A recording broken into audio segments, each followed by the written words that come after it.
এই লোকটা এতটাই পারফেক্ট ভাবে তীর মারতে পারতো যে তার সবগুলো তীর একদমই নিশানার মাঝ বরাবর লেগে যেত, কারণ এই শালা একদমই বোর্ডের কাছ থেকে নিশানা লাগাচ্ছিল।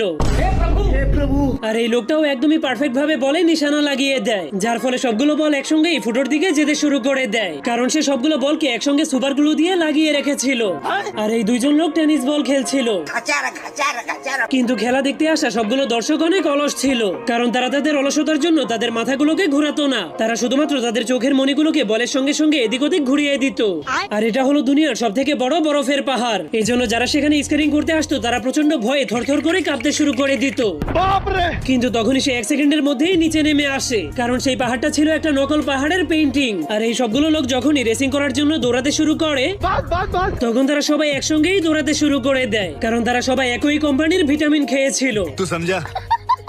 আর এই মেয়েগুলো সাঁতারের রেস করতে শুরু করে, কিন্তু তখন হাজার হাজার মানুষের ভিতর থেকে একটা জল পড়ে সেই রেস